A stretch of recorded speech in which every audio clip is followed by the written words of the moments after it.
Lesson 2 is a review of quadratic equations. First of all, to define a quadratic equation, remember that it is any equation that can be written into this form: ax squared plus bx plus c equals 0. So it has an x squared term, an x term, and a constant. There's going to be three methods we're going to look at in particular for solving such equations. The first one is to solve by factoring. That will be the simplest way when it can be factored easily, when your quadratic polynomial can be factored easily.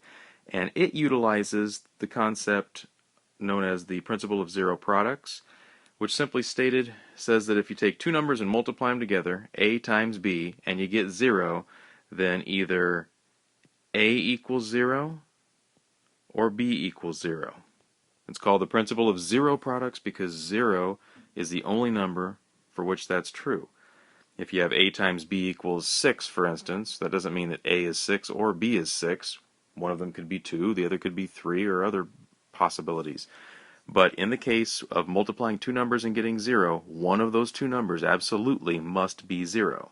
So with that in mind, look at this first quadratic equation here. I could factor x squared minus 4x plus 3 into x minus 3 times x minus 1. And so that initial equation is identical to saying x minus 3 times x minus 1 equals 0, because the left-hand side factors into x minus 3 times x minus 1. So now this means that either this factor right here has to be 0, or this one has to be 0, because based on the principle of zero products, I know that if I take this number right here times this number and get 0, then either this number has to be 0 or this number has to be 0.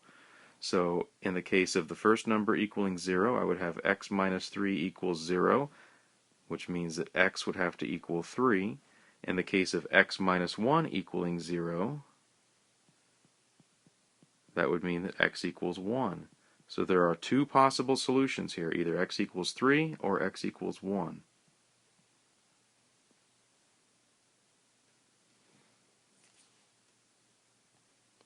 Moving on to problem B. If I treat it the same way, I first of all need to get everything on one side and 0 on the other. So I add 3 to both sides, and that gives me this quadratic equation. And so in order to factor this, I'd be looking for a product of 2 times 3, which is 6, and a sum of negative 5, using the product sum method here. And the two numbers that work there would be a negative 3 and a negative 2. They add to be negative 5, they multiply to be positive 6. And so to get this completely factored over here, I see if I take 2x squared and plus 3 and just bring those on down equal to 0. This middle term, this negative 5x, I could rewrite that as minus 3x minus 2x. And then grouping the first two together, I see I can take out an x. That leaves me with 2x minus 3. And then I have this minus in between here. So factoring a negative out of the next two, and the only number they have in common would be a 1. So factoring out a negative 1 would leave me with, again, 2x minus 3. And all of this equals 0. And so now there's two terms left, this term and this term, both having a factor of 2x minus 3 in there. So of these two terms, I can factor a 2x minus 3 out of both, which leaves me with an x on the left and a minus 1 on the right, and that's equal to 0. So I'll get rid of this right here to give me some room to continue this problem.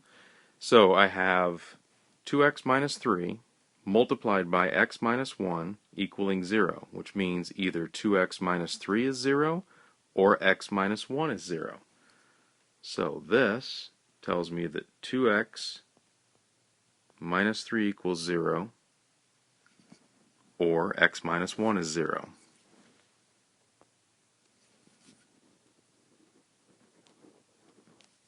Kind of running out of room over here. Yeah, we'll deal with x minus 1 equaling 0 second here. Let me go ahead and finish this one. In the first case, if 2x minus 3 is equal to 0, you would have 2x equals 3. So x is going to be 3 divided by 2. That's one of your possibilities. Or, in the case of the x minus 1 equaling 0, you're going to get x equals 1. So again, two solutions to that quadratic equation. Either x equals 1 or x equals 3 halves. Either one of those numbers will work. Now the next equation is not a quadratic equation, but the principle of zero product still works. So that means if you take the product of 5 things and get 0, one of those 5 things has to be 0. So in the case of x minus 4 equaling 0, that would mean that x has to equal 4. So here we're not going to go through and set them all equal to 0. We're going to go straight to the solution here. You're really ultimately looking for the x value that sets the first factor to 0. So what makes this first factor 0? That would be x equals 4. So 4 minus 4 would be 0. The second one, the second factor would be 0 if x were negative 5. And so negative 5 is also a solution. The third factor is going to be 0 if your x is 2/3, because 3 times 2/3 will give you 2. Subtract 2, and that'll give you 0. So I need this to be a 2/3 here, and so that's the next solution. So I'm kind of going through and using a little bit of a shortcut method here now to accomplish the same thing I did before. The next one, 5x plus 6. What x value makes this whole thing 0? Well, I need 5x to be negative 6 in order to cancel off the positive 6 here, which means I need x to be negative 6 over 5 to cancel off the 5's, giving me a negative 6 plus 6 to be 0. So negative 6 over 5 is going to be the next solution. Notice it always turns out just to be your constant divided by your constant divided by your coefficient of x, and then change the sign in each case. Here it's 6 divided by 5 and make it negative, so it's negative 6 over 5. Here it's 2 divided by 3 and make it positive, so it's positive 2 over 3. In the final case then, your x is going to be 9 halves to set that factor to 0. So this equation right here is going to be true as long as x is one of these 5 values you see here. So there are 5 solutions to that 5th degree polynomial equation. Same principle applies though as the principle of zero products. So what if it can't be factored? We're going to need another method if it cannot be factored. We know that not all quadratics can be factored.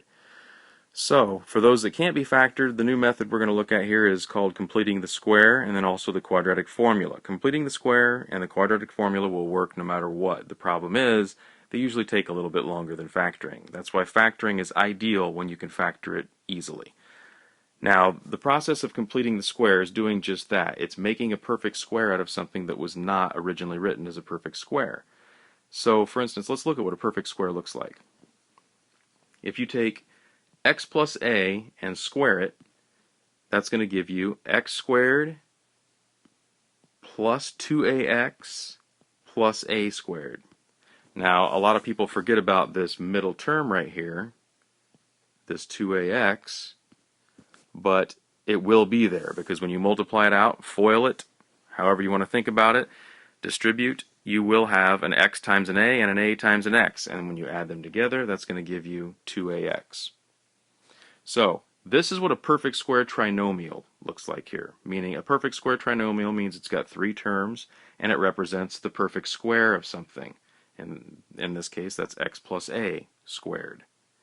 So, if we only had x squared plus 2a times x, I know that if I wanted to make this a perfect square, what I need to do is add the a squared to it.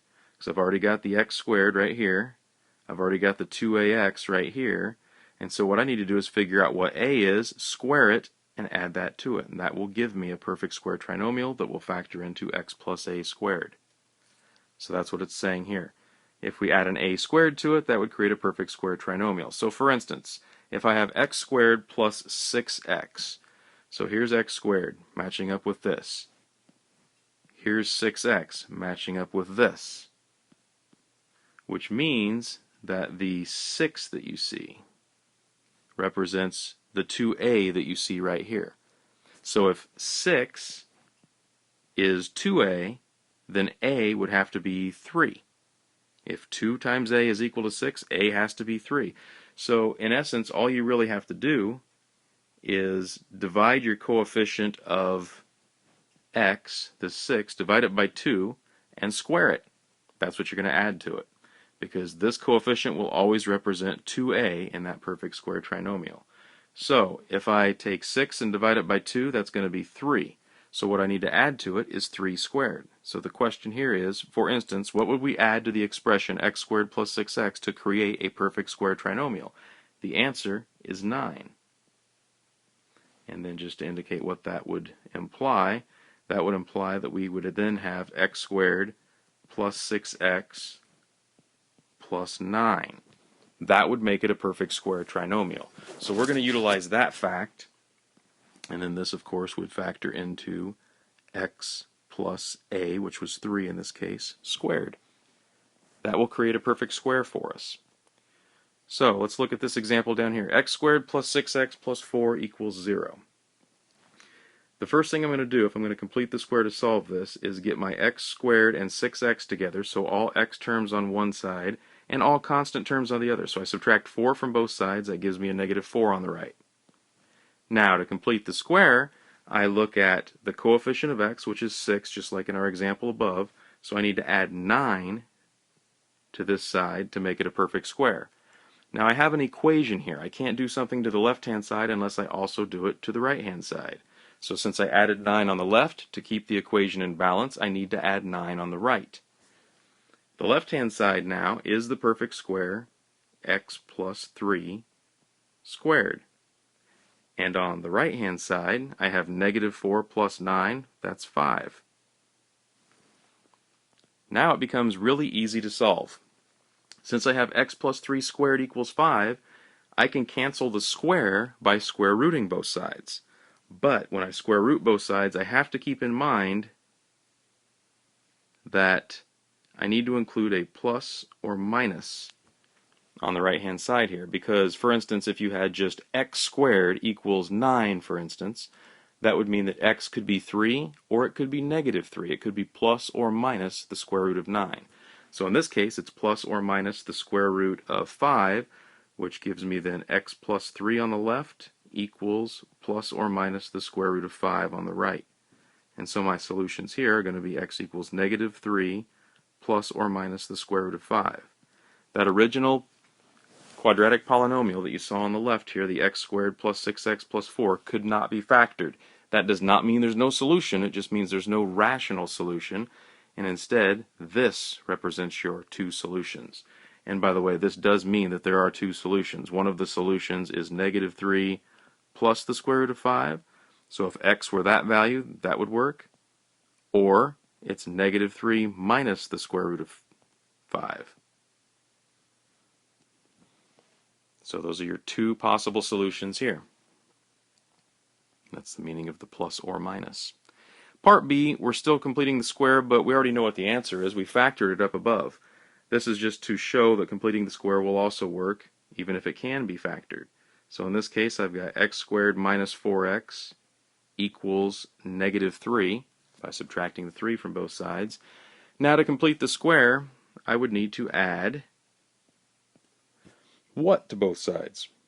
Well, you take half of this, because this represents your 2a, so half of this would be negative 2, which means my a is negative 2. If I square negative 2, it's going to give me positive 4. Negative 2 times negative 2 is positive 4. I added it on the left, so I also have to add it on the right. And now, this gives me the perfect square x minus 2 squared on the left, and negative 3 plus 4 is 1 on the right. So to solve this, once again, all I really need to do is get rid of this square. I need to cancel out the square. To do that, I have to square root. So I square root the left-hand side. I square root the right hand side. Don't forget the plus or minus over here. And that gives me x minus 2 on the left equals plus or minus 1 on the right, which means that x equals 2 plus or minus 1. I can combine these because they are both integers, so I can combine them. They're both rational numbers. They can be combined. 2 plus 1 is 3. There's no sense in saying 2 plus 1 is a solution, and 2 minus 1 is 1. So those are my two solutions to that, which matches up the answer we got up above in example 1, part A. And so that's the method of completing the square.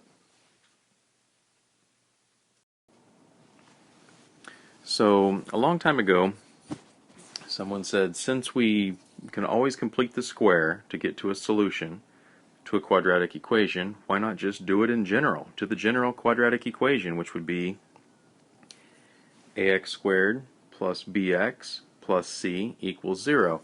If I just start with that general equation and complete the square, I will arrive at a general formula for the solution. And that's the process that's being done here. To complete the square, the first step here that's taken is to subtract c from both sides. After that, in order to complete the square, your coefficient of x squared must be a 1, must be a 1x squared.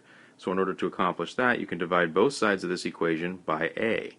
Ax squared divided by a is x squared. Bx divided by a is bx over a, or b divided by a times x. Negative c divided by a is negative c over a. And then it continues.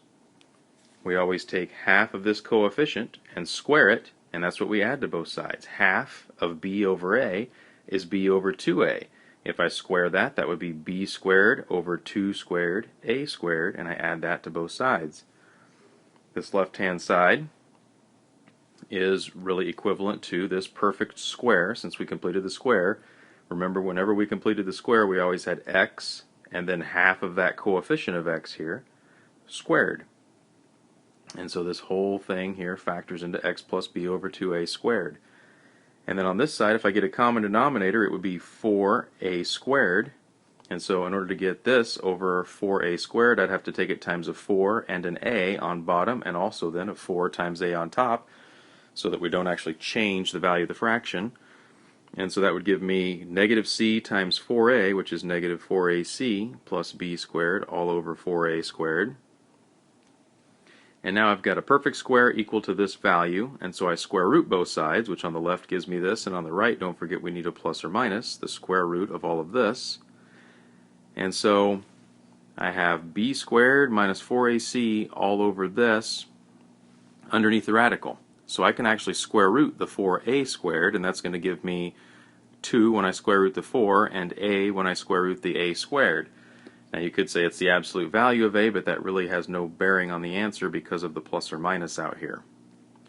So, on top, leave that under the radical, you're left with b squared minus 4ac underneath the radical, and in the denominator you have 2a.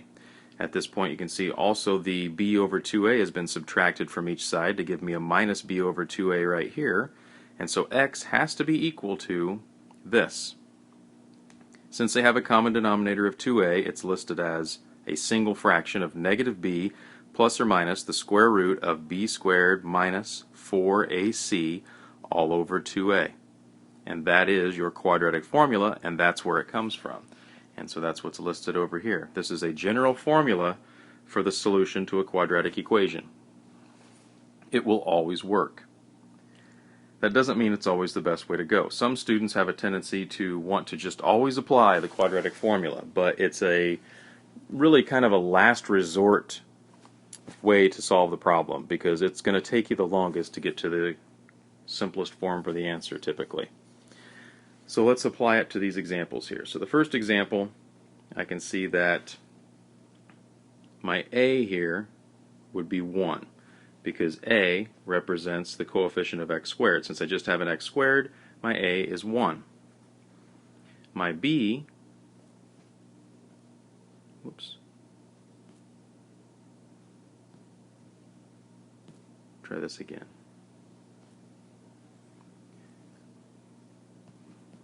Alright, my a, as I said, was 1.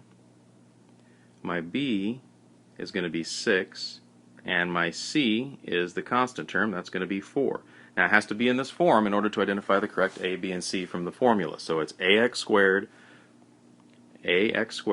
plus bx plus c. So if any of these are negative, then you have to write the correct value of the constant as negative if it is that.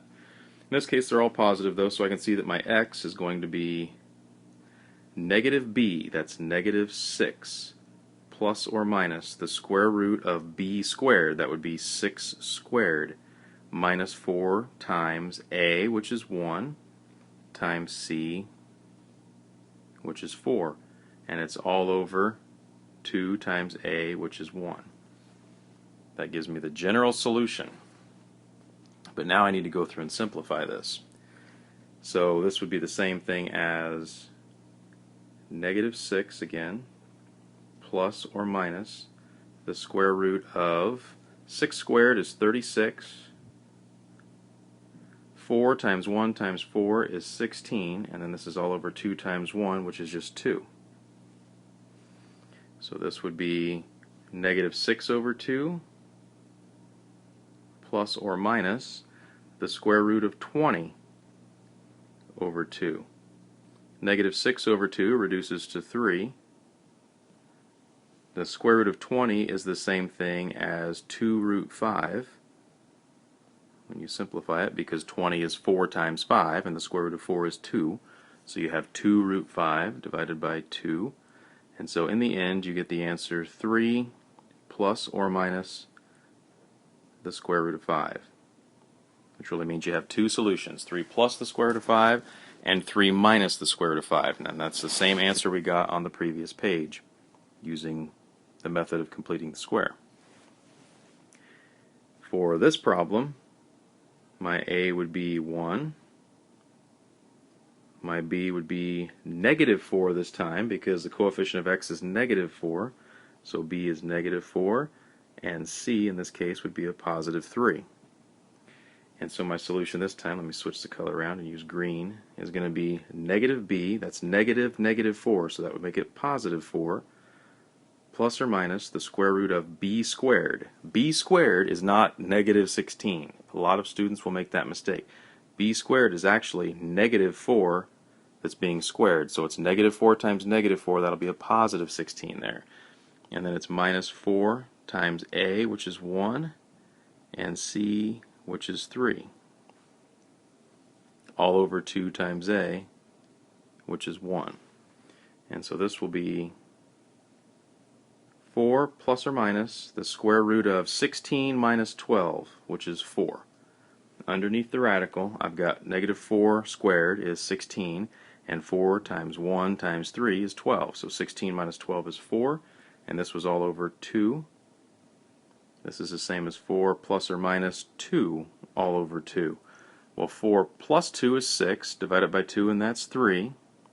4 minus 2 is 2, divide that by 2, and it's 1. So I'm getting two solutions, 3 or 1. Same two solutions I got with these problems, both using factoring and completing the square. As I said though, using the quadratic formula is really a last resort. If the problem just looks really ugly, you know that that will get you to the answer, but it's going to take you a little bit longer to get there. So in example 4, the idea is let's see if we can solve these problems as efficiently as possible, meaning we want to get to the correct answer as quickly as possible. Now in Hawks, they will tell you which method to use. That doesn't mean you need to use that method. They don't know which method you're using as long as you end up with the correct answers. I would much prefer it if you would use the most efficient method. That's part of this whole learning process here, trying to be efficient about solving quadratic equations. So, for the first one here, let's see, the first thing I want to do is look at it. Can I possibly factor this? In order to factor this, I would need a product of 7 times 2, that's 14, and a sum of negative 10.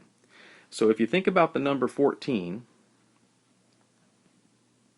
I'm looking for two numbers that I can multiply to get 14, and I want to add those two numbers and get negative 10. I need to be able to do that in order to factor it. But when I think about things I can multiply to get 14, that would either be a 1 with a 14,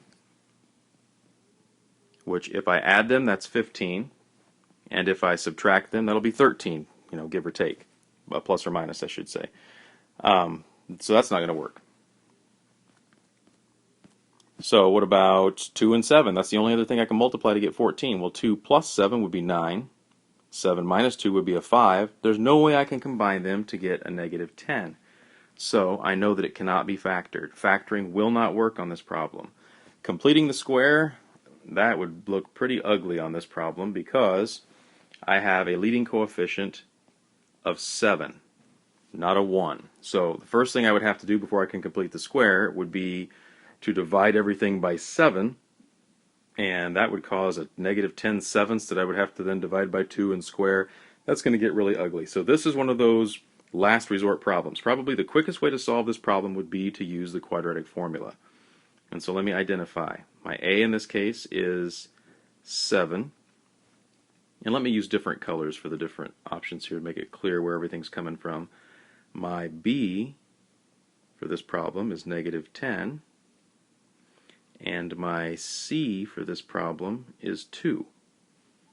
And so my solution here is going to be x equals negative b, which is negative 10, plus or minus the square root of b squared, which would be negative 10 squared, minus 4 times a, and times c. A is 7, and c is 2. And this is all over 2 times a, which is 7. So that's a solution that I need to simplify. So this is going to be, on top I have negative 10, that's a positive 10, plus or minus the square root of. Then I have 100, that's from the negative 10 squared, minus 4 times 7 times 2. That's 28 times 2, which is 56. So I'll be subtracting 56, and this is all over 14. So this would be the same thing as 10 plus or minus the square root of 44 all over 14. Well, the square root of 44 is the same thing as the square root of 4 times 11, so that's going to simplify to 2 square root of 11. Meaning the square root of 44 is the same thing as 2 root 11, and so that means that all of those terms will be divisible by 2, so let me just first of all say 10 plus or minus 2 square root of 11 all over 14. So if I factor a 2 out of the top and bottom and cancel it, this will simplify to 5 plus or minus the square root of 11 all over 7. I'm just dividing everything on top and bottom by 2. In essence, I'm just factoring out a 2 from the top, factoring out a 2 from the bottom, and canceling it. Alright. Again, that was kind of a last resort, worst case scenario problem, so I had to apply the quadratic formula there. I didn't really have to. I could have completed the square, but it would have been ugly. And so the next one. Again, the best case scenario is if I can factor it. Is this factorable? Once again, I'd be looking for a product, so two numbers I can multiply to get negative 14, and I can add them and get negative 5. Well, here you can see that there are two numbers that work here, because if I take a negative 7 and a positive 2, they will add to be negative 5. Negative 7 plus 2 is negative 5. They'll multiply to be negative 14. Negative 7 times 2 is negative 14. And so this is also nice because this problem right here has a leading coefficient of 1. So I can go straight to the factorization from these results here and say this means that x minus 7 times x plus 2 equals 0. And now that I have x minus 7 times x plus 2 equal to 0, I know that x equals 7 sets the first factor to 0, and x equals negative 2 sets the second factor to 0. So those are my two solutions. X is either 7 or negative 2. So much nicer when they can be factored. Once again, you could have used quadratic formula there, you could have completed the square, but the easiest way to do that one is to factor it. So, in this next problem, we have x squared minus 8x plus 10 equals 0. In order to factor it, I would need a product of 10. Well, that could be a 10 with a 1, which could give me a 9 or an 11, whether I add or subtract. Or it could be a 2 with a 5, which could give me a 7 if I add them or a 3 if I subtract them. No way will I get an 8 out of that, so it cannot be factored. However, in this problem, I can see my leading coefficient is 1, and my second term, the negative 8x here, has a coefficient that is an even number. That tells me that completing the square will work quite nicely on this one. So let me go ahead and complete the square on this problem. Do the whole problem in purple here to distinguish it from the blue that's all around it. So to complete the square here,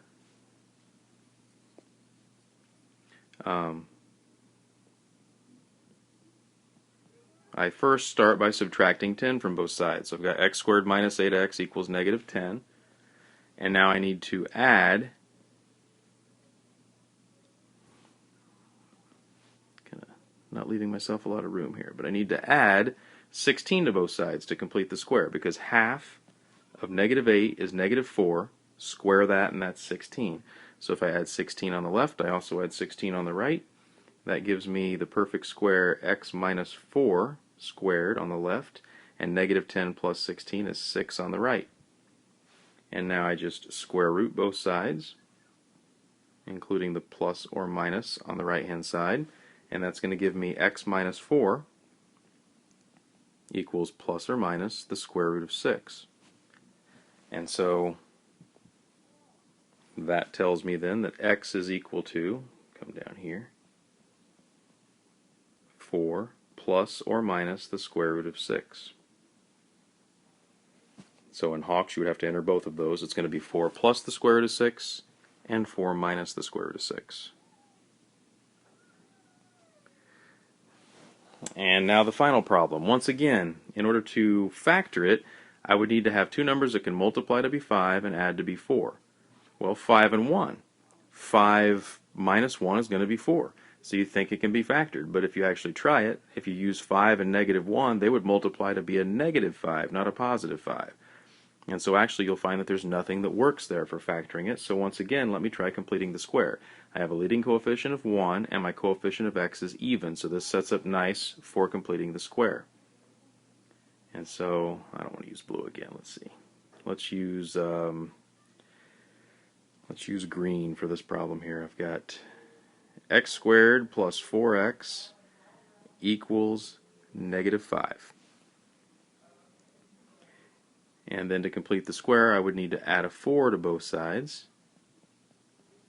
And that's going to give me x plus 2 squared on the left, and negative 5 plus 4 is negative 1 on the right. So now when I square root both sides,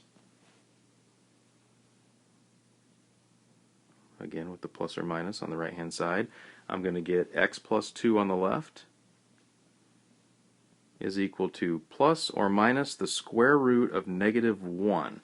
That's not a real value. It doesn't mean there's no solution. What it means is that the solution is imaginary, and that's what we'll be talking about in the next lesson, is the imaginary numbers, or the complex numbers. So what this actually is plus or minus I. If it asks for real solutions, there are no real solutions to this, but there are actually two imaginary solutions. And that would be x is equal to negative 2, subtracting this 2 from both sides, plus or minus I.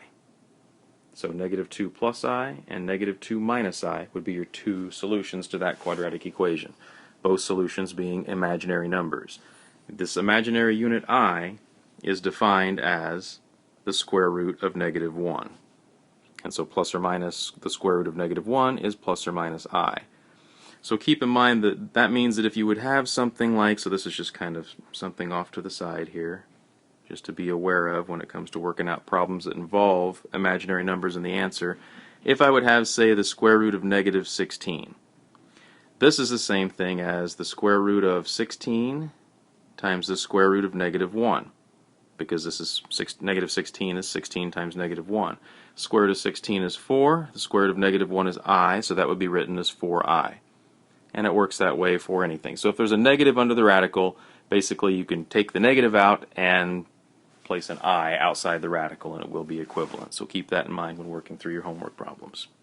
And that does it for lesson 2.